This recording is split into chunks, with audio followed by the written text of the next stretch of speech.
This happens to be from Sylvester Stallone that we're going to put up here. Just wanted to first thank Jeff, Team Athlete X, Joel and Sue for making this opportunity available to me, for being there, and providing the facility for us to compete this year. It was an awesome experience, and thank all of you. This group of people here is just amazing. The amount of support, even though everybody's competitive and everybody wants to win, everybody is here supporting each other. We were partnered up with somebody yesterday, competing against somebody, but yet we're cheering each other on. And that's a unique experience. It's a unique brotherhood and sisterhood that Athlete X has created. So thank all of you.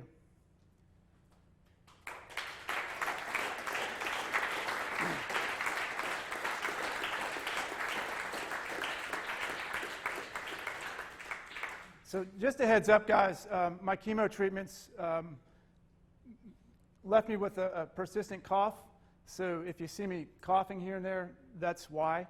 So if it kind of interrupts the flow of things, just bear with me.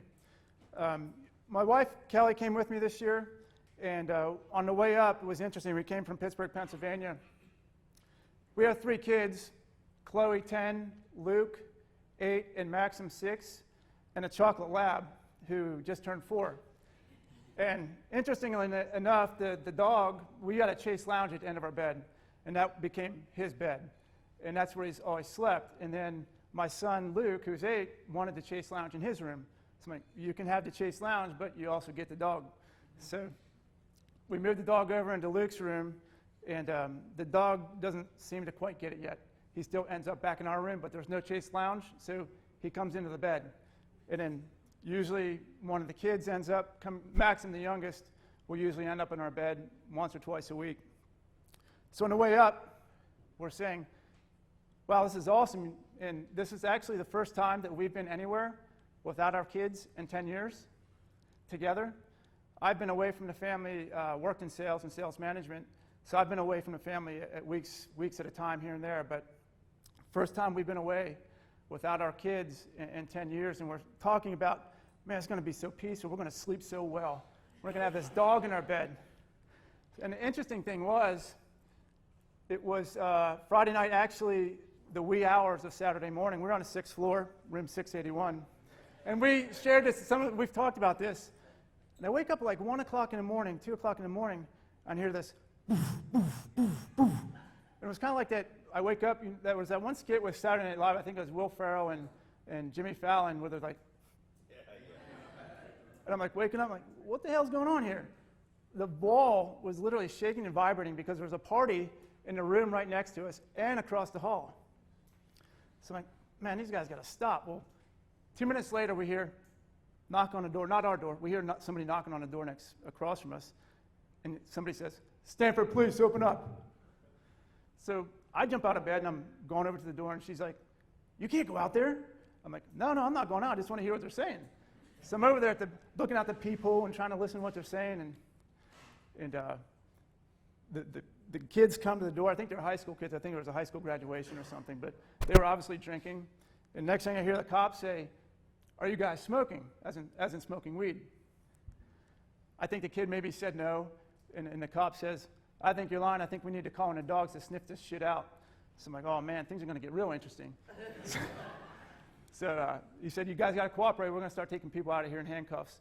Whether they did or not, I'm not sure. But I think we finally got back to sleep at 4 o'clock, got up for the games yesterday morning, so it was quite interesting. But jumping into my actual presentation, I debated on whether I wanted to actually create some type of a PowerPoint presentation or something to put up here. But I spoke to Jeff beforehand, and I've done that in the past. And this is the second group that I've actually shared my story with, a larger group. The first was with the American Cancer Society, a little over 100 people. And anytime you talk on something that's very emotional, I'm not a crier, so I'll try to hold myself together here. But anytime you talk from an emotional standpoint and you're coming from the heart, and something has affected your life on such a deep level, it's much more challenging to kind of keep your composure together. So bear with me on this, guys. I don't have a presentation. everything's just kind of coming from the heart today. But I wanted to share my story, and I'll just kind of briefly give you a little bit of background. I was born in Lock Haven, Pennsylvania, back in 1974. I'm 41. And I'm a twin. I have a twin sister. Jeff just had twin boys, which was an interesting connection that I found out. And the other interesting connection as well was my sister was born before me about 5 minutes. And I was born under 3 pounds with a collapsed lung, was transferred to another facility, a major hospital, was in the hospital for, I think, about a month or 2 before I was able to come home. Wasn't sure whether I'd live or not. Obviously made it through. And I just wanted to lay that foundation for you. Because people always ask me, where do you get your strength from? That's one component of that. And then growing up through high school, played sports, basketball, football, and baseball.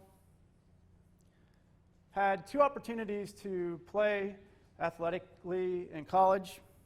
One was in football, but I didn't quite have the size. I was a 210-pound center, defensive end, and long snapper. The colleges wanted me to get up over 240 at a minimum. I had trouble putting on the weight. I didn't have the access to the type of training that Athlean-X provides now. And I got up to maybe about 225, 230, and I just couldn't put any more weight on. So I decided to go on a basketball scholarship, although from a talent perspective, football was more my thing, although I did love basketball.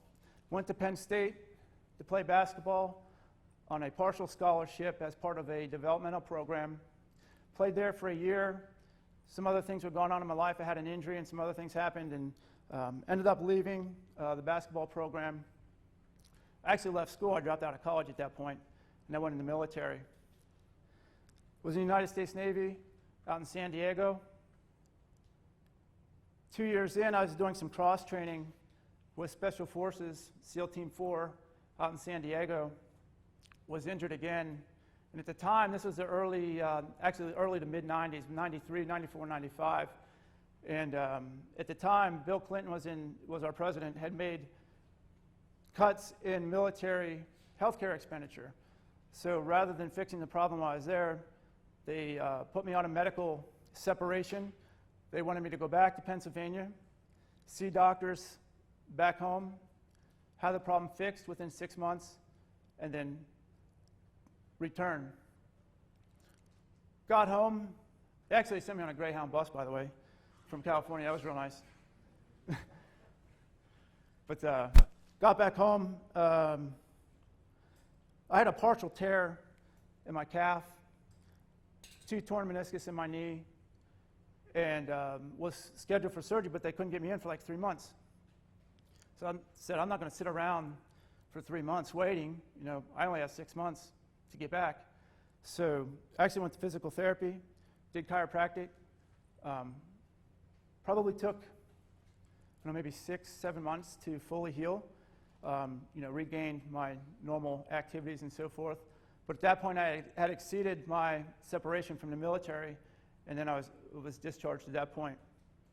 So went back to college, met my wife Kelly at Lock Haven University, graduated with a degree in human biology. Kelly was going to chiropractic school to become a doctor of chiropractic out in St. Louis, so we moved out to St. Louis, spent 4 or 5 years in St. Louis, Missouri. She finished up, we came back to Pittsburgh. We started a chiropractic and nutrition center in the early part of 2004, which we still own and operate, and we've kind of grown and expanded some things that we do. So when I was thinking about telling my story and sharing my story with you guys, there were some things that I wanted you to leave here today with. And the first is that, we all have a story, you know what I mean? That's what I'm saying. I don't want you guys to feel sorry for me. Everybody has shit that goes on in their lives. Bad things happen to good people. We all struggle. We all have obstacles and challenges that we try to overcome. And we all have our own story. And you have a choice as to whether your story negatively impacts your life and dictates your present situation, your present life, and your future opportunities. Or you can take control, own your story, and use your own story to motivate you to change.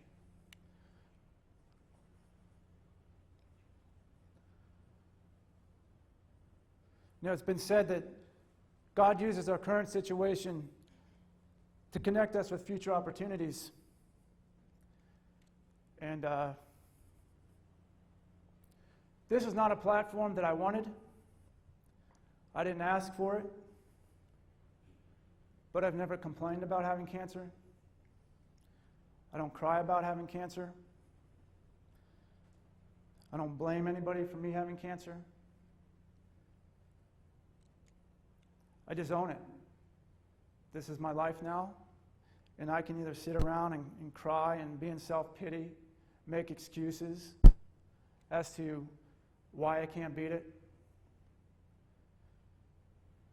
Because even though I've made it past what they said I would, we were just to see a GI cancer specialist, because I'm on my third oncologist, by the way. I've fired the first two.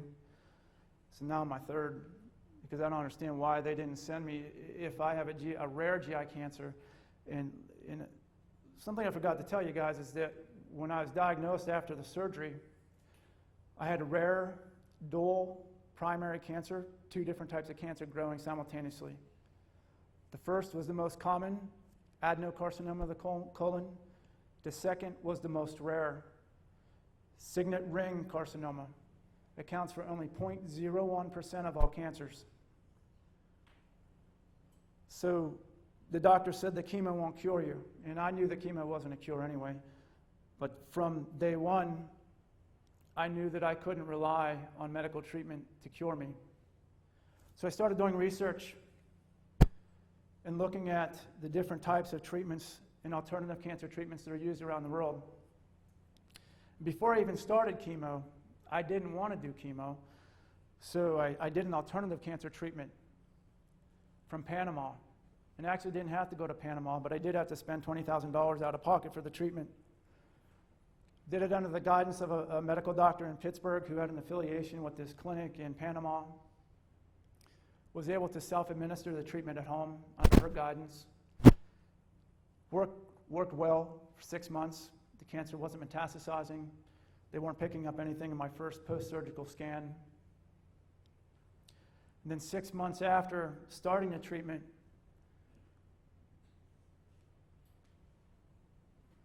started spreading, metastasizing like wildfire. Spread to my pancreas and my liver, which we just found out last week when we went to see this GI cancer specialist, which I thought I should have been seeing from day one, and they just now connected me with them, even though they're all part of the University of Pittsburgh Medical Center.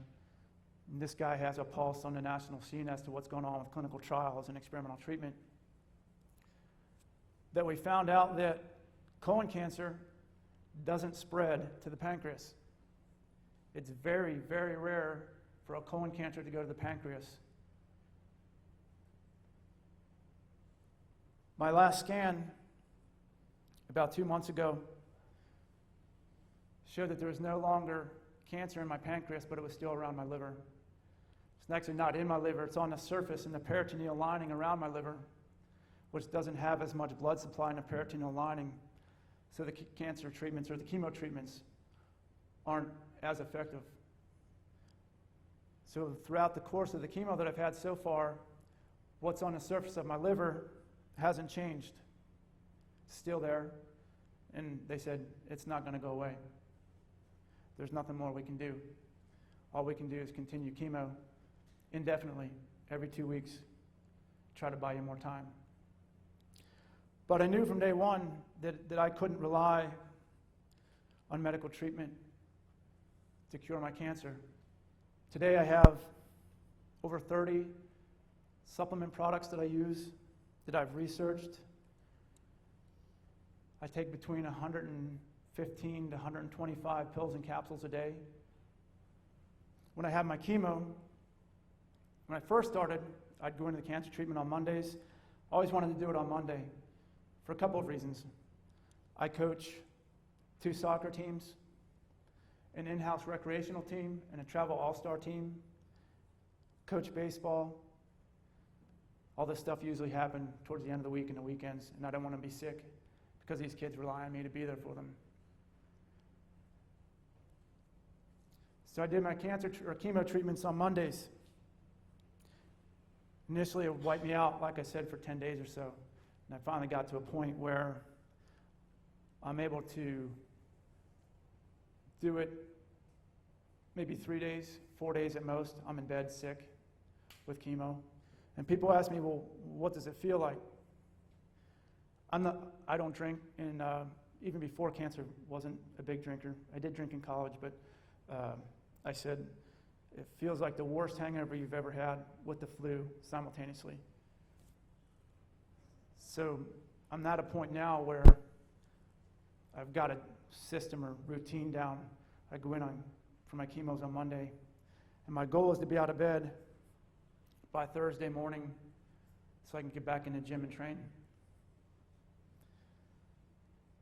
Again, I'm supposed to have chemo every 2 weeks. I took an extra week off. I was supposed to have chemo last Monday, but I knew it was coming up here. And I didn't ask. I just told the doctor, I said, I'm not doing chemo this week, meaning last week, because I'm going to be going out of town and I can't be sick. So I skipped that chemo. And obviously got to go back tomorrow morning now for chemo, but now I'm in bed, maybe usually 3 days. But last chemo 3 weeks ago, I thought, well, I'm gonna try to be out of bed Wednesday because I want to be back in the gym quicker. So I took some anti-nausea medication on a Wednesday to go to the gym. And even with the medication, it was all I could do not to throw up while I was training. So my wife says, you got to wait until Thursdays, which she's probably right, which I should have done to begin with, but listen to your wives, guys. They know better. So let me just jump back in here because I do have a couple of points here. Again, that first point, guys, I want you to leave here with today, that you all have your own story. Use your story to drive you, to motivate you. Whatever it is, that obstacle, challenge that you got going on in your life, it's not a death sentence, right? There's a lot of people with problems. You look around, probably people in here that have things going on in their lives, whether it's relationship, health, injuries. Use your story. Find your own story to motivate you, to help you to get through those tough times and overcome. Second thing, guys, I want you to leave with is to believe. From day one, I told that oncologist that she was in the wrong room. At that point, I said, I'm not dying of cancer. I've never allowed myself from day one to believe or think that I was dying of cancer. Well, people ask me, aren't you afraid to die? I said, no, I'm not afraid to die. For 2 reasons.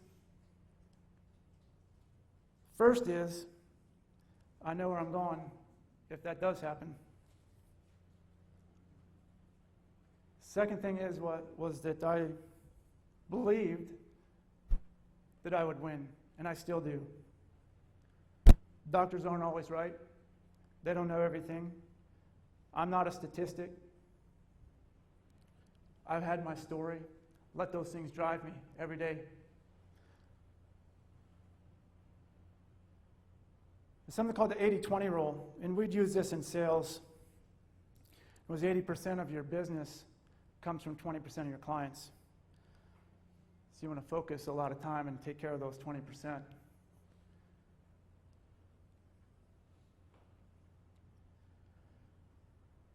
So 80% of whatever challenges that you might be facing, I believe, can be overcome with the right mindset.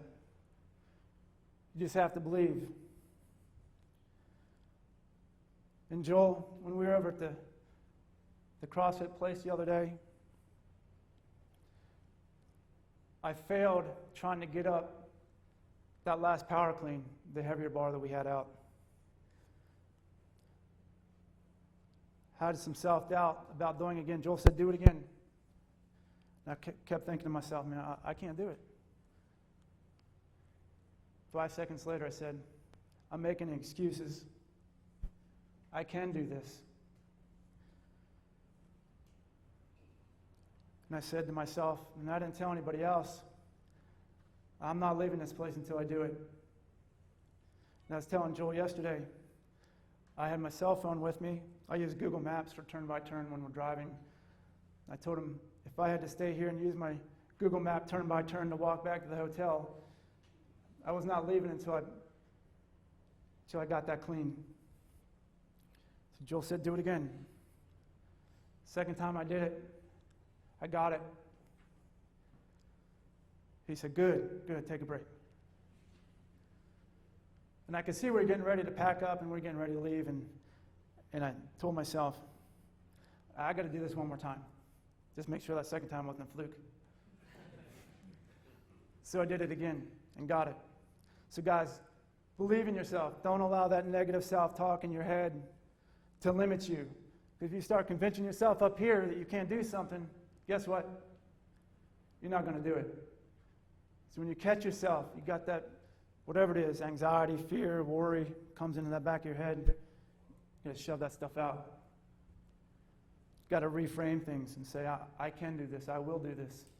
Or, I'm not leaving until I do this. So believe in yourselves.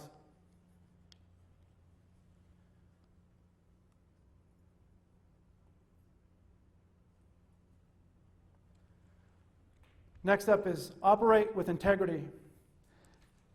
How many of you have ever had a family member, coworker, or friend who said that they were going to do something and they didn't do it? Happens a lot, right? That's a lack of integrity, and I hate that. It pisses me off.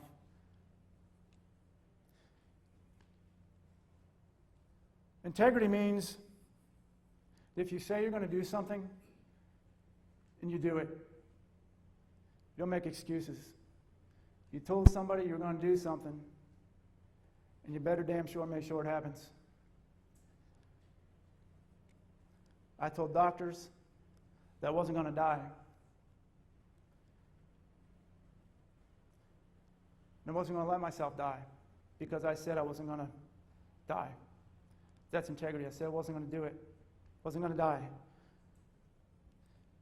I use Facebook a lot. I got, I don't know, maybe 900 followers, not a lot, but people who follow my cancer journey. And I always end, anytime I'm posting about my cancer updates or whatever, I always end it with hashtag said I would win. It's integrity. I said I would win. Watch these trainers bring these deconditioned people, overweight, deconditioned, and put them on something like a weighted ab machine. And I think, why are you doing that? Of course, the gym I go to is kind of a pain in the ass, Planet Fitness, but it's inexpensive. Sometimes I work out at home, but I don't have everything I need at home. So certain days I got to go there. And I didn't want to pay all this money for an expensive gym that I was only maybe going to use once or twice a week. I've been almost kicked out twice, by the way. I don't know if you guys have any experience with Planet Fitness. So when you do Athlete X and you're in a gym, people are going to know who you are. They're going to notice you. Why? Because it's different than what everybody else is doing, right? Science-based, functional, creating lean, athletic, functional bodies. So represent the AX brand with pride. You know, people are going to see you changing. If you're doing this consistently, you're going to create that lean athletic body that you want. You're going to maintain that lean athletic body, and people are going to see that. They're going to say, hey man, what are you doing? What are those exercises you're doing? How are you getting so ripped up? You say, it's Athlete X. Most people aren't going to know what that is, right? We all know what it is, but I challenge you to share with them. Let them know what Athlete X is. Tell them about the website. Tell them about the programs. Recommend they do it. Dan and I just did it. We just did it in a restaurant last night. Send them to the website.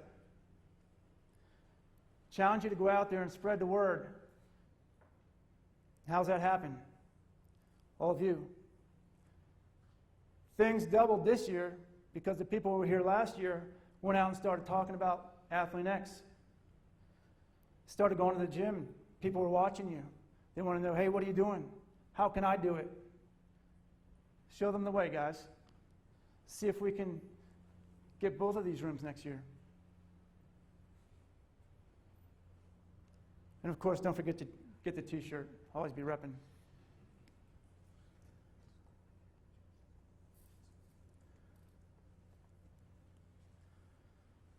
Guys, in closing, I know everybody's probably anxious to get out of here. I know it's been a long weekend, but it's been exhilarating. And I was telling Jeff yesterday, while we were over finishing up towards the end of the games, and I was trying not to be emotional. I had this overwhelming emotion sweep over me. And I'll be honest, I had to walk outside because I thought I was going to start crying. I said I'm not a crier. But I walk outside. And the reason is because even though I was a little pissed off that I didn't perform as well as I thought I could, because in my mind and my heart, there's certain expectations I thought that I could reach. And on some of the events, guys, I just didn't have as much in me as I thought that I had. I kept saying, man, I don't know if I can do anymore. And I looked out, saw all of you, and I said, I can't quit. These guys aren't quitting. I'm not going to quit. And that last event, I wasn't sure. I just thought, I don't know if I can do it. But I had to change my mind up here. So a couple minutes before I was getting ready to do that, I had to start convincing myself, I can do this. I will do this. I don't care how bad it hurts. I knew I wasn't going to win, but I wasn't going to quit. So that's just one of the events where I did more than I thought I could do. And the whole experience yesterday, cancer aside, it's probably one of the most challenging things that I've done in a while. And it pushed my body, pushed my will, pushed my heart, my determination further than I ever thought that I could. And although I didn't win the event, I knew I wasn't going to come here and win. I just wanted to be a part of it. And I got through a lot of things that I didn't think I could get through. That's believing, number one, but number two, being a part of this group. So I wasn't going to let myself quit on me or any of you. So I want to thank you guys from the bottom of my heart for making this such an awesome experience. It was brutal yesterday for me, but it was fun brutal. It's kind of like when you work out. You go heavy, go hard, go fast, and you're sore the next day. But it's a good sore. That's how yesterday was for me. So I want to thank everybody for this opportunity and this experience. Guys, remember integrity? If you say you're going to do something, then you better do it. I'm going to be back next year.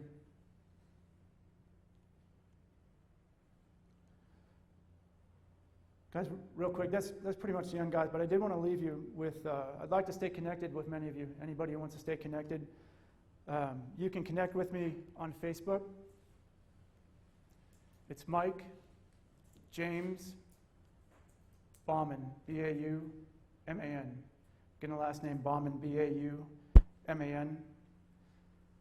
I've connected with some of you already, but anybody who wants to stay connected, want to be able to follow my journey, connect with me on Facebook. I used to have a blog, but I didn't feel like writing half a book every time somebody wanted an update, so Facebook's much easier. I can keep things short. I also have a website, MikeJamesBauman.com. Nothing special, low budget. I don't have a team of people And as some of you, if you have a professional website or have had experience with professional websites, it can be quite expensive. So I just have a low budget website that basically teach myself how to do things with it. It's a work in progress, but you can check that out as well.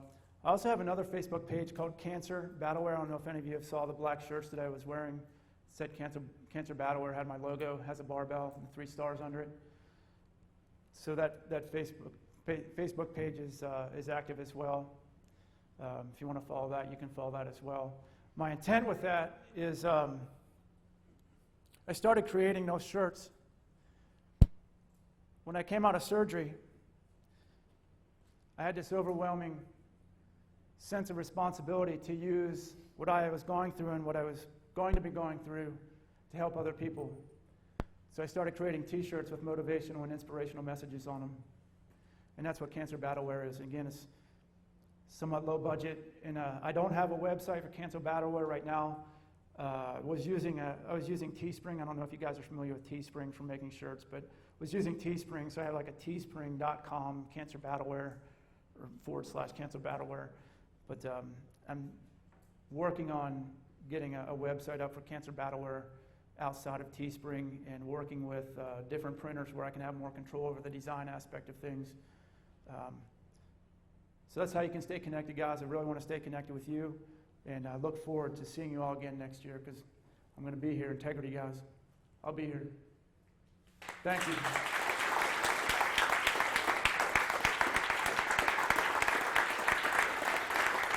Great job, man. Thank you, brother. Appreciate it. I'm going to see you here next year. No, you're awesome. I'll see you next year. All right, man. Thank you, President. There you go.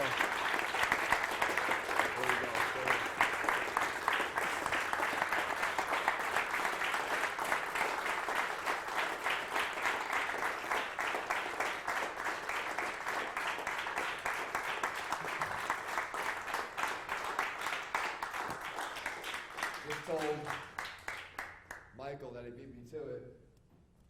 I can tell we're going to see him here next year, for sure. But I wouldn't have expected any less. Before he goes, last year we gave out our Heart of the Champion Award. We gave it to Craig Gillen for what he did and demonstrated last year at the games. And what he did again this year and demonstrated at the games this year. That never goes away. Once you're a champion, you're always a champion. Mike is that. But this year's recipient of the Heart of the Champion Award is Mike Bauman.